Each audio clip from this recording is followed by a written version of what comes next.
The Frog Prince. One fine evening, a young princess put on her bonnet and clogs, and went out to take a walk by herself in a wood. And when she came to a cool spring of water that rose in the midst of it, she sat herself down to rest a while. Now she had a golden ball in her hand, which was her favorite plaything, and she was always tossing it up into the air and catching it again as it fell. After a time she threw it up so high that she missed catching it in her hand, and the ball bounded away and rolled along upon the ground, till at last it fell down into the spring. The princess looked into the spring after her ball, but it was very deep, so deep that she could not see the bottom of it. Then she began to bewail her loss. She pulled on her long black braids in despair and said, "Alas! If I could only get my ball again, I would give all my fine clothes and jewels, and everything that I have in the world." Whilst she was speaking, a frog put its head out of the water and said, "Princess, why do you weep so bitterly?" "Alas," said she, "what can you do for me, you hideous frog? My golden ball has fallen into the spring, and I would give anything to get it back." The frog said, "I want not your pearls and jewels and fine clothes, but if you will love me and let me live with you and eat from off your golden plate, walk with you in your gardens, read to me each night, and let me be your companion, I will bring you your ball again." "What nonsense," thought the princess. "This silly frog is talking. He can never even get out of the spring to visit me, though he may be able to get my ball for me, and therefore I will tell him he shall have what he asks." So she said to the frog, "Well, if you will bring me my ball, I will do all you ask." Then the frog put his head down and dived deep under the water, and after a little while he came up again, with the ball in his mouth, and threw it on the edge of the spring. As soon as the young princess saw her ball, she ran to pick it up, and she was so overjoyed to have it in her hand again that she never thought of the frog, but ran home with it as fast as she could. The frog called after her, "Stay, princess, and take me with you, as you said." But she did not stop to hear a word. The next day, just as the princess had sat down to dinner, she heard a strange noise. Tap, tap, splish, splash, as if something was coming up the marble staircase. And soon afterwards there was a gentle knock at the door, and a little voice cried out and said, "Open the door, my princess dear, open the door to thy true love here, and mind the words that thou hast said, by the fountain cool in the greenwood shade." Then the princess ran to the door and opened it, and there she saw the frog, whom she had quite forgotten.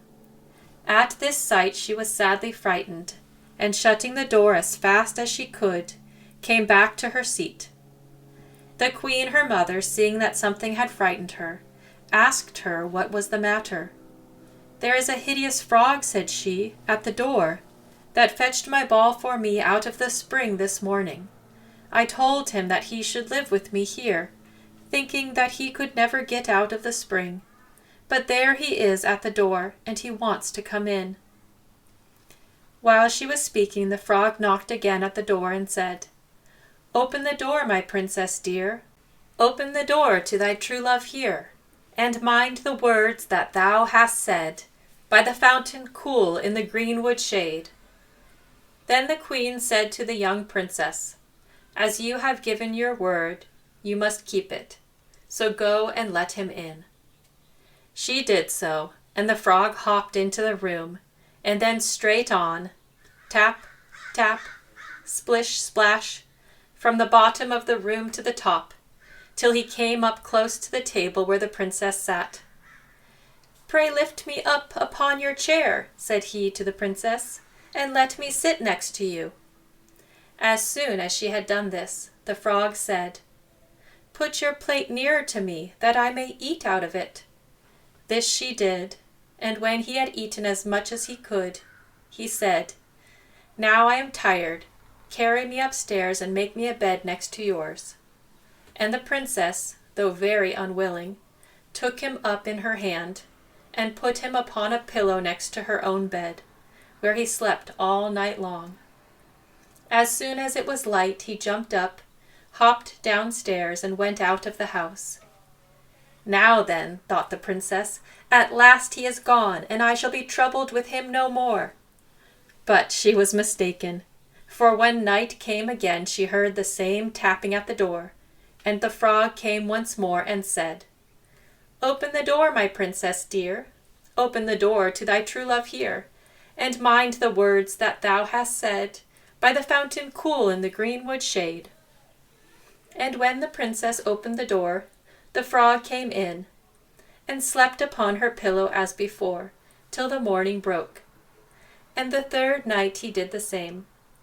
But when the princess awoke on the following morning, she was astonished to see, instead of the frog, a handsome prince with black hair and velvet green robes the same color the frog had been, gazing on her with the most beautiful brown eyes she had ever seen.